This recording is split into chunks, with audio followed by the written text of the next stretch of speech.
IBM's AIX scores a perfect 10 in terms of vulnerability. Rapid cuts of agency staff leave employees with sensitive data. A YouTuber sounds the alarm. This browser hack can steal everything. And over 300 malicious Android apps are removed from the Google Play Store after 60 million downloads. This is Cybersecurity Today. I'm your host, Jim Love. Most of us don't think much about IBM's AIX operating system, but it's still widely used in mission-critical applications across sectors like finance, healthcare, and telecommunications. It is also the OS that runs large data centers. Given that footprint in highly secure industries and applications, it's even more of an issue that it scored a perfect 10, at least in terms of security vulnerability. IBM has issued an urgent security bulletin addressing two critical vulnerabilities in its AIX operating system. One, with a maximum severity score of 10 that could allow remote attackers to execute arbitrary commands. CVE 2024-56346 is a vulnerability that affects the Nemesis Network Installation Network, or NIM, master service, allowing remote attackers to execute arbitrary commands without authentication or user interaction. It's been assigned a CVSS base score of 10. And there's CVE 2024-56347. This flaw impacts the NIMS service's SSL TLS protection mechanisms, also permitting remote command execution, but requiring some user interaction. It carries a CVSS base score of 9.6, still very high. Both vulnerabilities stem from improper process controls and affect AIX versions 7.2 and 7.3. IBM strongly recommends that all affected systems be updated immediately. Patches can be downloaded from IBM's official repository. The Department of Government Efficiency, or DOGE, suddenly dismantled the U.S. Agency for International Development, USAID, but has left numerous employees, particularly those overseas, in possession of government-issued devices containing sensitive information, posing significant security risks. In a rapid move to reduce federal workforce, DOGE, led by Elon Musk under President Trump's directive, executed extensive layoffs across various agencies, including USAID.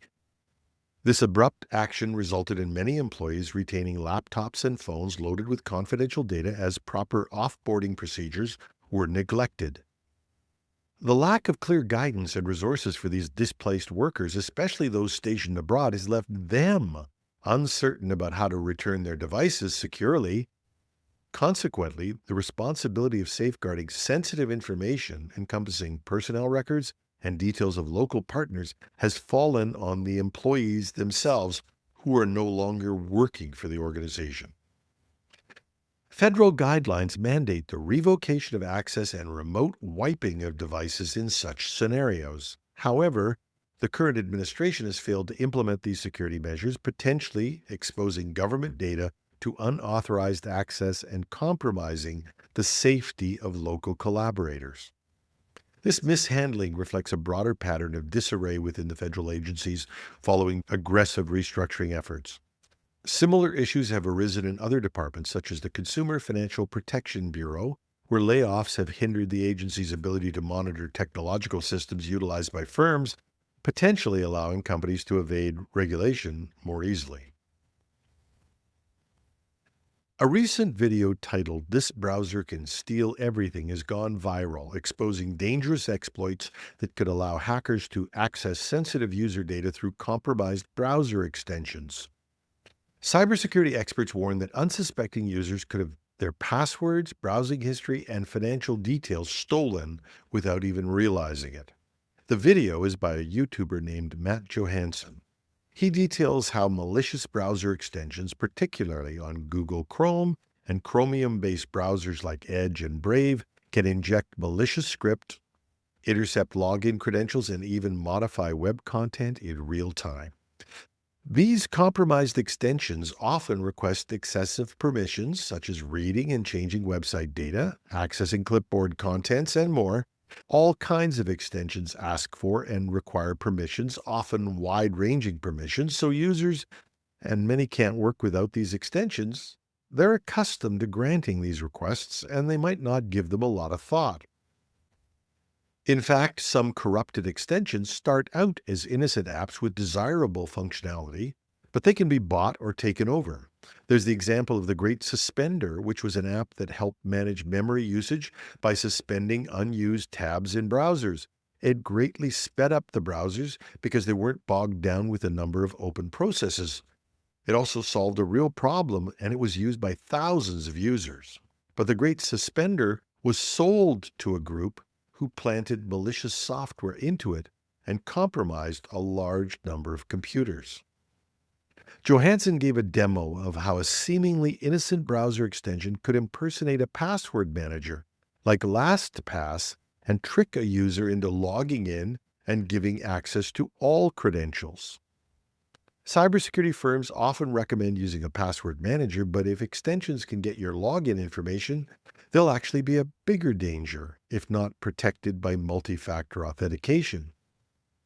Now, this won't be popular, but enterprise users may have to consider restricting browser extension installations in the same way that companies don't allow admin access so that users can't install software on their own computers.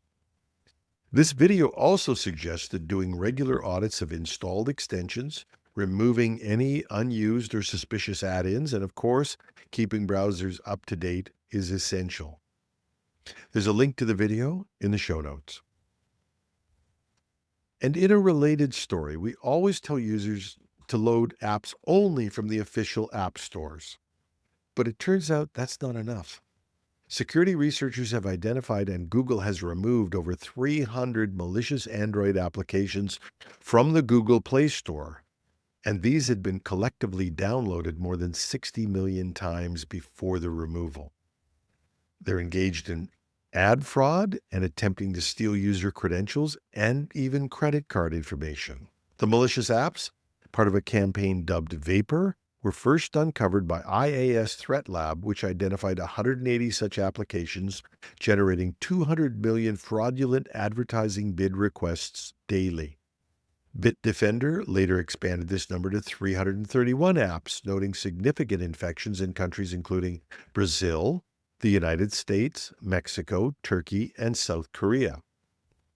These applications masquerade as utility tools such as health and fitness trackers, note-taking apps, battery optimizers, and even QR code scanners.